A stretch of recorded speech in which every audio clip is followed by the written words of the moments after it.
va écouter monsieur le docteur plutôt ici. Je vais laisser un peu le micro, il est plus important. Voilà. Pourquoi pas pour les tiens? Ils sont pas les C'est mon tour. Alors, monsieur le maire, mesdames, messieurs les adjoints, mesdames, messieurs les conseillers, monsieur le président de la société philanthropique, monsieur le nouveau président de la société d'équipeurs, chers Baïloises et chers Baïlois. Alors, je n'avais pas prévu que monsieur le sous-préfet soit là ce matin, mais je vais quand même toucher un petit mot et il faut que je vous dise, je ne sais pas si vous avez la référence du film La 7e compagnie. Il faut que je vous dise, monsieur le sous-préfet, que dans la 7e compagnie, il y a la mère Croisille, qui ne veut absolument pas qu'on fasse sauter le pont. Et nous, à Bailleul, on a la mère de la route, qui veut absolument que le cortège passe par les foules. Seulement, on a un problème, c'est qu'avec les blocs béton, on ne peut plus descendre avec les foules. Donc ce qu'on aimerait bien, c'est qu'à l'occasion, quand vous puissiez rencontrer M. Blamout et son vice-président, vous nous fassiez le plaisir de diminuer un peu le nombre de blocs béton, ce qui permettrait à la mère Blamout de voir passer le cortège et de réunir et de réjouir toute une partie de la population baïloise, celle de droite.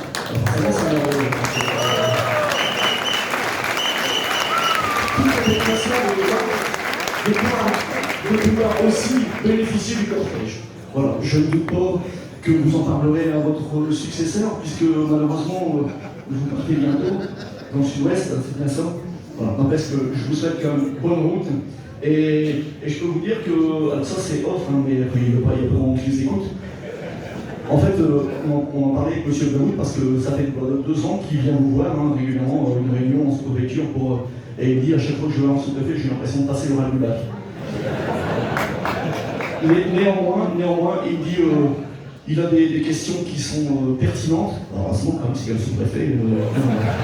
Et il dit ce qu'on retiendra surtout, c'est le côté professionnel, mais aussi le côté taquin de monsieur le sous-préfet, qui à la fin vient nous voir et dit bon, les gars, je compte sur vous, faites pas les cons quand même. Merci donc, monsieur le sous-préfet.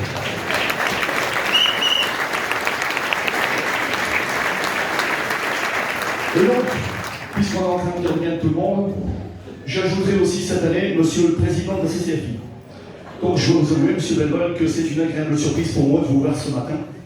La présence du président de la communauté de communes au carnaval de Bailleul étant devenue depuis plusieurs années aussi rare qu'un cheveu sur la tête de monsieur le maire, qu'un stop dans la rue Philippe-Antier-Game, ou encore qu'un directeur à l'EPSM. Pardon. Donc c'est avec beaucoup de plaisir, ça va pas du tout ce micro, il faudra régler le problème l'année prochaine. En fait c'est trop bas, c'est trop haut, je sais pas. Ouais. C'est avec beaucoup de plaisir que je me retrouve à nouveau dans votre belle ville, chers amis. Contrairement à d'habitude, il m'a fallu attendre que 8 mois pour refaire le chemin qui m'amène jusqu'à nous. Et oui, même si la météo est un peu plus clémente en juin qu'en février, la tradition chère au président de la route est que le carnaval se passe en février. Néanmoins, et comme le rappelait ce matin mon ami Jean-Pierre Dumont, tailleur de venir à la retraite, il existait une fête par le passé qu'on appelait Fête des Fleurs et qui était organisée en juin. En croire quelques Baïlois avec qui j'ai pu échanger, ils ne seraient pas contre le retour d'une petite festivité à cette période.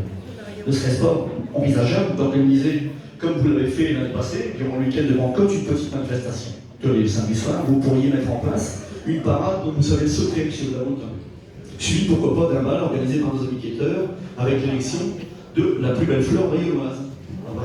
Présente ce matin, ça ne devrait pas poser de problème, une belle fleur baïloise. Bon, méfiez-vous quand même, parce que je reçois quand même quelques vieilles branches.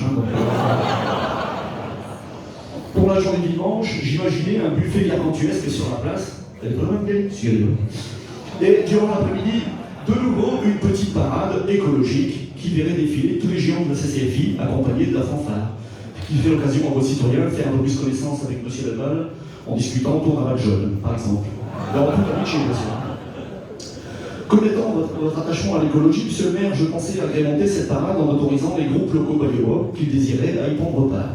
Mais pour respecter l'idée écologique du moment, seuls les moyens de traction verte sont autorisés. Plus question de tracteur ou de camion, place aux chevaux, aux vélos, aux bonnes vieilles trottinettes, aux échasses, patins roulettes, que sais-je encore.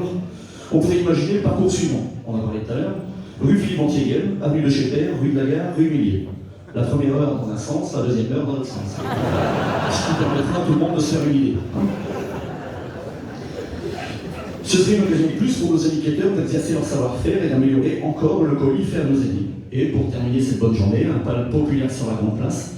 Le lundi étant férié, tout le monde pourrait se reposer un peu avant de retourner au travail le mardi.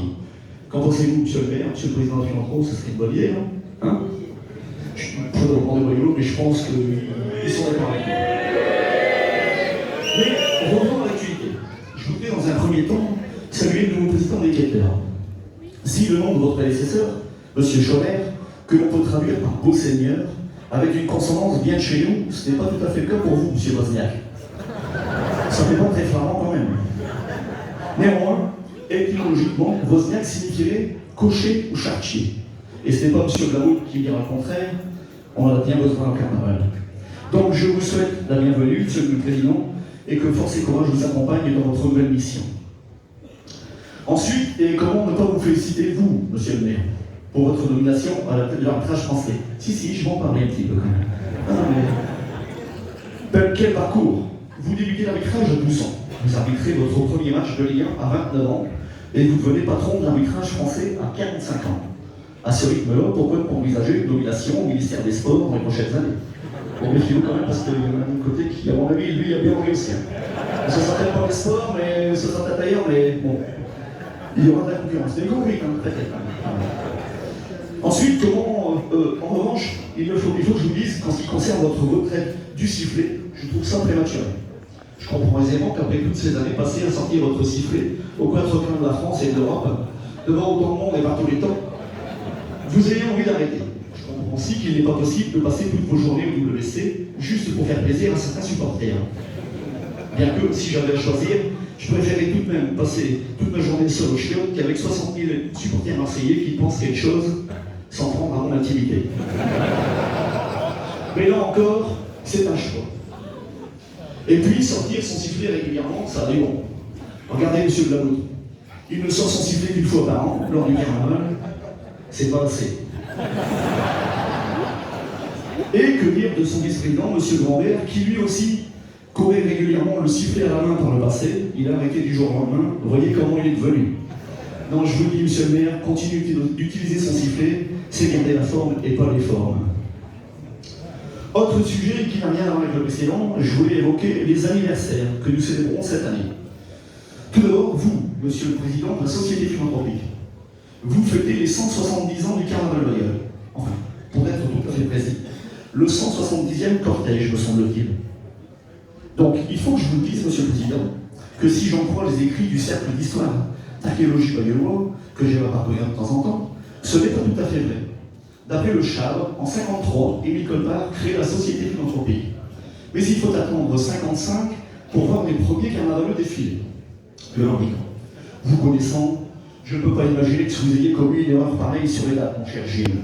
Et de plus, si erreur il y avait, j'aurais plutôt tendance à croire qu'il s'agit d'un stratagème de nos trésoriers, M. Guillain Dupognon et Michel Plassans, pour faire rentrer de l'argent dans les caisses 3 années de suite. Sous leurs airs un peu jaubards, il ne fait aucun doute que ce sont de fins argentiers.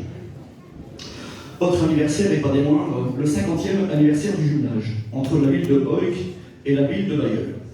Comme chacun d'entre vous le sait, Hawick est une bourgade écossaise d'environ 15 000 habitants située dans les Scottish Borders, au sud de l'Écosse.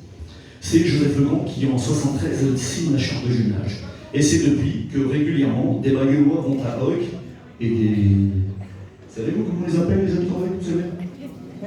Non, c'est pas des Écossais. C'est parce que je vous demande, c'est pas la nationalité, c'est le nom de... Vous savez pas, monsieur le maire. Bah, quand même, on reçoit des gens, mais on ne sait pas comment ils s'appellent. Je suis un peu déçu. D'accord, mais moi je ne sais pas non plus. Je comptais sur quelqu'un d'intelligent dans la salle pour ça, a priori.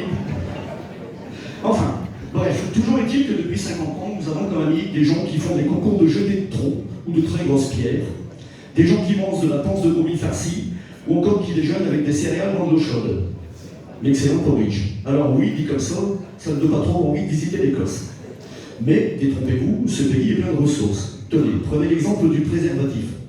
Saviez-vous, monsieur le maire, que même si celui-ci existait depuis très longtemps, puisque les Romains en fabriquaient à l'aide de vessies d'animaux, et que les Japonais, eux, se servaient de leur fameux kabuto-kata, c'est pas facile à dire, je vous dis.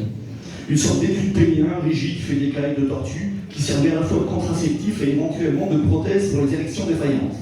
Ah, vous m'en parliez ce matin, monsieur Laval, hein. On est en plein dans le sujet.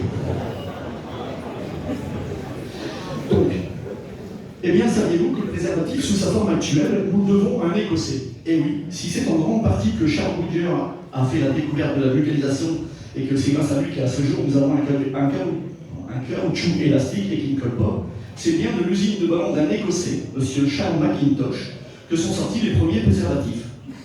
On apprend tous les jours, vous savez, comme quoi, je bien. Enfin, c'est vrai que la tentation est beaucoup moins forte chez un homme en pantalon que chez un homme en jupe et sans slip. Au mieux à l'enterrement. Mais l'Écosse, c'est aussi des châteaux, des lacs, des îles, le monstre du Loch Ness, le whisky, des montagnes magnifiques, les Highlands, et des joueurs de cornemuse. J'en profite d'ailleurs pour les saluer. En revanche, j'ai eu beau chercher partout et dans tous les manuels d'histoire parlant de l'Écosse, à aucun moment on y parle de dresseur d'âne. C'est pourquoi je vous mets en garde, monsieur Lamout, sur le côté authentique de la personne qui, depuis plusieurs années, parade dans les rues de Bailleul, aux côtés de votre paille-bande. Il semblerait qu'en réalité, il ne s'agisse que d'une contrefaçon. Méfiez-vous. Donc, comme chaque année, je vais avoir à mettre en application tout mon savoir en matière de macrochirurgie. Non, répondez si c'est important, monsieur. Vous pouvez faire un selfie, vous lui envoyez, il vient de l'eau. Donc, comme chaque année, je vais avoir à mettre en application tout mon savoir en matière de macrochirurgie pour tenter de guérir certains de vos concitoyens, monsieur le maire. Tout d'abord, on m'a signalé un cas d'encéphalomyélite myalgique, pas facile à dire. Hein. Donc, qu'est-ce direz-vous? L'encéphalomyélite myalgique, c'est une maladie rare qui se traduit par un sentiment de fatigue extrême et qui n'est pas soulagé par le repos. Dit autrement, c'est le fait d'être complètement épuisé après avoir réalisé un geste du quotidien.